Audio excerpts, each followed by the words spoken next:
It's no longer news that the current UK government is putting in a lot of policies and proposing some policies in order to manage net migration into the United Kingdom.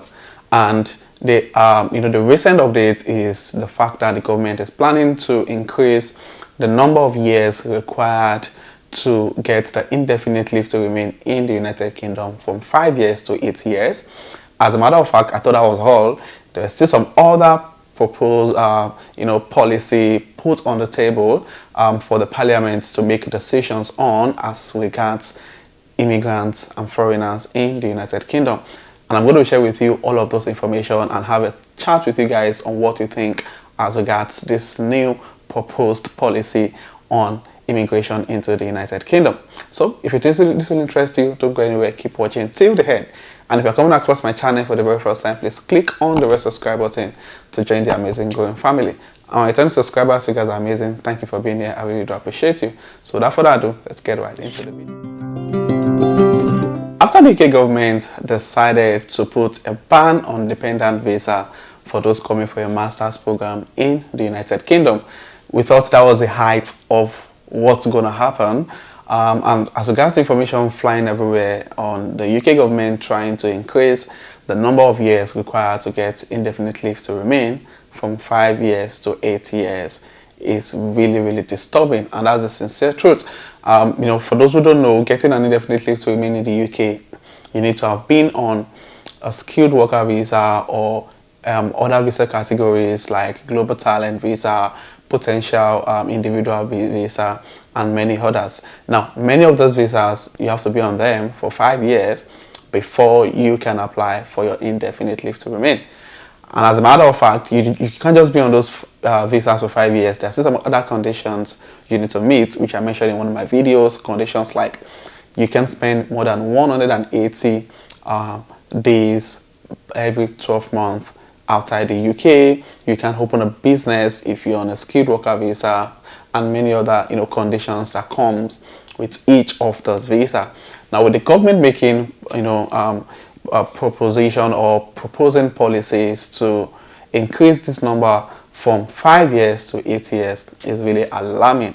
And it's another news that the current UK government is anti-immigration, and it was stated that the current Prime Minister in the UK allegedly mentioned that getting a British passport or becoming a British citizen is not a right. You need to work for it. So they're saying that immigrants need to work more before they can be entitled to getting the indefinite leave to remain, which is a prerequisite to getting a British passport. Now, I'm going to do like a backstory on this whole process. Now, before you can get a skilled work visa, except if you're able to get an employer in the UK willing to sponsor you from your home country into the United Kingdom, then you might start from the year 1 of the skilled work visa. However, 70 to 80% of immigrants in the UK came under the study visa. And for those who come under the study visa, some come in for a 1-year master's, some come in for a 2-year master's, some come for a 3 to 4 years PhD program.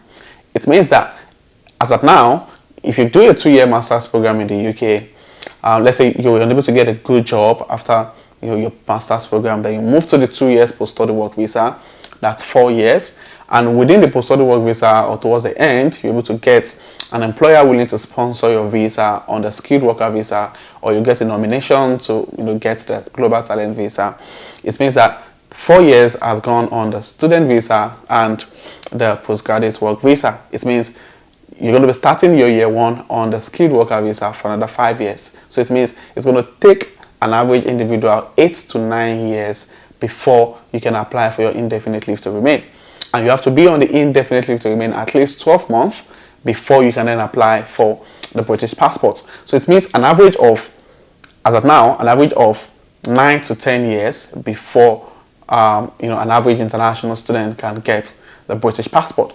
Now, with the government now trying to increase this number of years from 5 years to 8 years, it means that most individuals would definitely have to wait for 12 to 13 to 15 years before getting a British passport.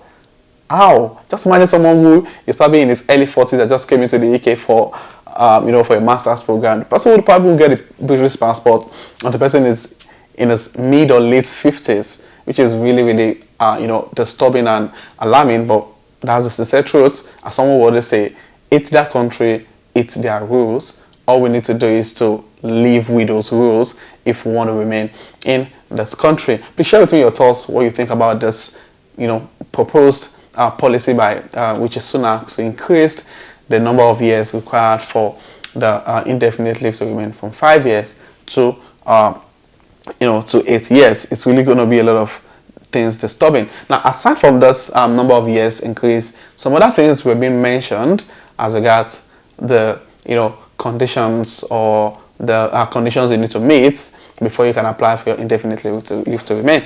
Now, one of the things proposed is that the applicant must have worked or attended an educational institute in the UK for 2 years. So that's one of the conditions that you need to meet if you're planning to apply for your indefinite leave to remain in the United Kingdom. Now, what is not clear here is that when they say you must have worked in the UK for 2 years, I think this should definitely apply to dependents, because if you're a primary applicant, you're definitely going to work for 5 years minimum before you can apply for the indefinite leave to remain. So I think the work part should be for dependents who probably didn't go to any of the higher institutions here in the UK, and so if they're not going to attend any institutions, they must make sure they work for at least 2 years before they can apply for indefinite leave to remain. If you don't agree with that, please share your thoughts in the comment section. Now, another condition that you must meet before you can apply for the UK indefinite leave to remain is that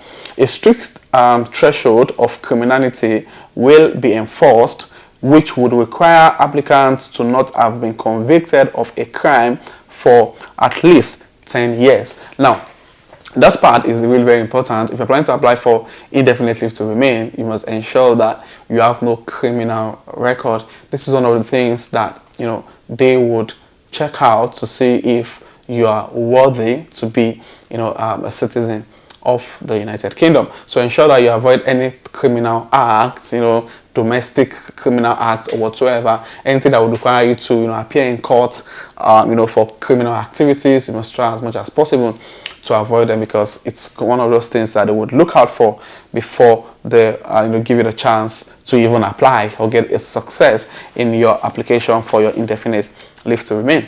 Now, another thing they're planning to change is that the exemption granted to people aged above 65 years from the test of about life in the UK would also be lifted. Now, as of now, those who are over 65 years planning to apply for the indefinite leave to remain don't need to write the test about life in the UK. However, they're planning to take this away, and I think basically the goal of all of this, propositions, all of this policy being proposed, is just to make it more difficult for people to be able to get the indefinite leave to remain in the UK, because it's really, really sad to see that the same government that many of immigrants' income goes back to as tax, and the huge amount of money people pay on bills, on applying for every of those visa categories, saying you still need to work harder to be able to,